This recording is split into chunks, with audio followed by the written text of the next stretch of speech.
do you travel? Tell about the worldwide travel. Is your experience of going to other countries the same as it is here? Is it worse? Is it better? Is it just different? Oh, it's really interesting, actually. Like, I actually never realized how good we have it in America as being able to speak more freely, as it is today, anyway. But when I go to Scandinavia, those doctors are scared to death. Any of them that speaks out anything negative about vaccination are deregistered. They don't have the room to be able to speak honestly about what they're seeing in their own practices. They are castigated when they are, and they're pulled up, and just like you were, and it's very hard for them, and they're losing their licenses. So when I go there, the public just drinks up the information because they're so relieved that someone is affirming what they're seeing in front of their own eyes, the problems that they know that exist. So I've been to all 5 Scandinavian countries. I've been to Finland several times. And I've been to New Zealand, where those doctors also do not have the ability to speak freely, and when they are highly monitored and deregistered. I imagine Australia is the same, although I haven't spoken to Australian doctors, though I did visit Australia. And so, coming back to America, it's things are really bad here in terms of our laws, and that's really where the difference is that in those countries, people just are so obedient that they don't actually have a mandated law. So far, people have been so obedient, but now people are starting to question, and so there's some talk about, doing what was done in California in those countries. In New Zealand, there's no law that children have to be vaccinated, and so you just sign an exemption form and that's it. But however, most people don't know that. So when they're bringing their kids to school and there's a vaccine exemption form, they go to the doctor and they get the vaccine unless they know about it. So that's the real difference. I think there's a difference between our doctors and their doctors and what we're able to say without getting into a heap of trouble. And there is the difference in our laws about vaccinating, our mandates about vaccinating, and theirs. What about the foreign media?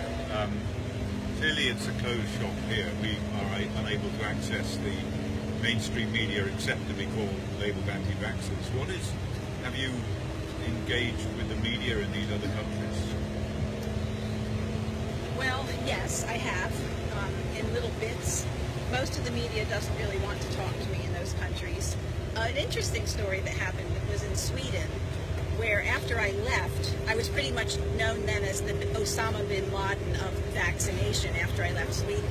That I had come into the country and spread misinformation and encouraged parents to stop vaccinating, and therefore was like you, going to spread disease all over, measles especially, all over the planet, but starting with Sweden. And so this reporter called me and he said, I want to interview you for our TV station. I'm interviewing all the public health officials. And by then I had wised up. I knew how they censor and edit. And I said, this will be live, right? He said, no, it won't be live. I'll interview you and I'll interview them, and then I'll piece together a story. And I said, well, why would I want to do that? I said, I'm getting my information out just perfectly fine on my own. Why would I want to talk to you and have you edit what I say and then put their response to it without you letting me know what they're going to say, because that's what they do. And so I said no. And so at one point I said to him, why don't you ask the Swedish people what they learned? Why don't you ask them why they're not vaccinating? Why are you just handing them candy-coated lies while they know that there's something wrong and that their children are getting sick from vaccination? Ask them, don't ask me. And so this all happened through emails. And so they did the story, they put my picture up, they put my website up, they gave the public all the access to get to my website, and did a very good job of advertising for me, and actually put the letter up that I sent him saying, why didn't you ask the Swedish people? And so in that sense, it ended up being very fair. But it was only accidental that happened. So I called the reporter and I said, thank you very much for letting the public know how they can reach me and where they can get more information about the problems with vaccination. So that's what happened in Sweden. There's a little island off of the eastern coast of Sweden that's actually Finnish territory. And I went there to do a talk, and the head of the public health department there wrote a preemptive article in the major newspaper before I got there saying that I was just a doctor that worked at a very small hospital, and that the information I was giving was very flimsy, and that it was a waste of money for anybody to come and see hospital I worked in was about 7 times as big as the hospital he worked in. But I didn't want to get into whose is bigger, so I just, let him write his article, and I had somebody translate it, and I wrote a rebuttal, and they refused to publish my rebuttal. Yeah. And other people wrote against this doctor, what he said, and they refused to publish theirs too. So there's a huge amount of censorship. I spoke at the University of Iceland in Reykjavik, which was great. I mean, there's such an amazing crowd there, and Iceland is such a wonderful place. And what they've done on that little island, the civilization that they've built is fantastic. So the day after I gave my talk, apparently there was a lot of unhappiness at the university, saying, how did she sneak through here? How did she end up on our property? Who let her in here spreading this anti-vaccination nonsense? But fortunately, there were several professors there from the university at my talk, and they said, did you actually hear anything she had to say? Did you notice the PMID numbers that she put up? Did you notice that she quoted our own university scientists that were saying that the death rates were down very far, even in Iceland, before we started vaccinating? So that kind of fizzled out quietly, had a quiet death of its own. So it's just been really interesting traveling around, either being ignored or, being propagandized, which I'm sure you're well familiar with. One of the things that is so compelling to me, and has been, is the consistency of the story wherever you go in the world. And even amongst the poorest people in, say, developing countries who have no access to the media, the story they tell you of what happened to their child, for example, in the context of autism, is so compellingly similar that it's not a contrived, these people do not know each other either. So I remember reading a copy of the New Delhi Times and the mother telling a story in that many, many years ago, absolutely identical to the story that we heard at the Royal Free in 1995. So I don't know whether has that been your experience as well? Absolutely, and parents have the same questions too. They come up and they say, I remember a lady came up to me after my talk in Finland, and she said, I came to your talk because I heard you were here and what you were saying, and I had a baby 5 years ago, and the baby was growing fine, the pregnancy was fine, they were learning and walking, and the baby got a vaccine, and within 24 hours the baby was dead. Do you think it could have been the vaccine? Because every doctor here told me that it wasn't. And I said, well, what do you think? She said, well, I do think it was the vaccine. And I said, well, then you know. You don't need my opinion. My opinion doesn't matter any more than those doctors' opinions, because you know. And that is the same story we hear all the time. And it's not just about vaccines, unfortunately, because there's a usual pattern is that these babies are micromanaged as if pregnancy is a disease, and then they're born as if delivery is a disease, because the medical system is completely lacking in resourcefulness and creativity, and drug after drug after drug, and then the vaccines start, and then, the microbiome is destroyed, the gut-brain connection, which doesn't actually exist, becomes destroyed, and then you give a vaccine and all hell breaks loose. And that's the usual pattern. Two questions before we give you some peace, before we get to everything. Well, before you do that, they're really concerned that where are we taking Suzanne Humphries? Right, we are not going to disclose that. We're going to a meeting of predominantly African American people in Oakland. It's rather like our Compton presentation, slightly smaller, I think, but we're going to meet a mother there of a vaccine-injured child. She's on the panel with us, and they're watching the movie now, and we will be there for the Q&A at 7:30. And they have no idea the special guest we're bringing with them. They do not know. Lucky them. So yes, people, that's what's happening. So two questions really. One is, where do you think this is going to go? And how do you think it's going to get? They must ask you that all the time, and I'm asked that quite commonly.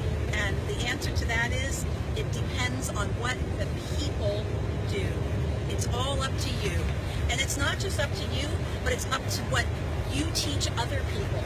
Because if you sit home in your own house knowing what is wrong, and you're afraid to post on Facebook because of what people might think, or you're afraid to tell other people why your kids are so darn healthy, or why your first kid who you vaccinated and gave every antibiotic to is sicker than anything, and why your fifth kid who was born at home and who was never vaccinated is shining health, nobody's going to learn. Because just like I was asleep and didn't know these facts for the longest time, your neighbors are asleep, your friends are asleep, your sister could be asleep, and you have to let the people know.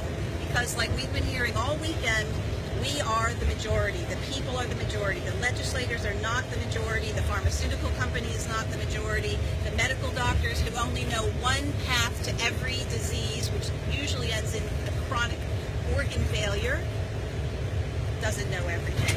So the answer to Andy's question is, we don't know how this story is going to end. And the good news is that we have control over how this story ends. So we need to get to work. One thing I'd say is that we need to get to know our legislators. That makes a huge difference. I can't tell you how many lobbyists and people I've talked to that said that is one of the most important things we can do, is get to know our legislators. Number two, don't have 30 to 300 people sending the same letter to the legislators. They hate that. You've got to go and learn the facts. Go watch VAXXED. Go watch Silent Epidemic. Go to my website and for free watch all of the videos that I have laboriously made with PubMed numbers and medical research, their own medical research showing the problems with vaccines, showing the history. Write them in a letter, a one-page letter based on one little thing that you learned about that. If everybody takes one little bit and brings that to their legislators, the legislators could wake up. And wouldn't that be amazing? The ones that aren't bought by the pharmaceutical industry, if they wake up and go, whoa, this is amazing. You know, we had a judge in New Zealand who favored the mother who didn't want to vaccinate. You know why? Because he figured it out by reading my book, by listening to what we had to say in the courtroom, by realizing the mother knew more than the father, that she had done her homework, and that it was a perfectly valid decision for her to stop vaccinating that child. He learned. He was people who are still willing to learn, and they're out there. No, I don't. I think that that's a beautifully. You are. Before we let Suzanne have a rest, before we get there, do we have any compelling questions from? My people are asking, but there was questions. They go so fast, I can't read them all. I mean, the usual. Do you think there are any safe vaccines? Which vaccines are most dangerous? I mean, those kind of things. There are. Look, you know, I never tell somebody not to vaccinate. That's not my place to tell somebody to vaccinate or not to vaccinate. The only way you can determine what's right for you or your child is for you to learn as many facts as you can. In today's day and age, you can't believe what you see on the TV. You can't believe the CDC is giving you a full array of information. Yes, they're telling you some of the truth, but they're not telling you the whole truth and nothing but the truth. So you have to, unfortunately, go and educate yourself. If you are afraid of a disease, then research that disease, research the vaccine, research the effectiveness of the vaccine, the side effects of the vaccine, the disease, how the disease could otherwise be treated.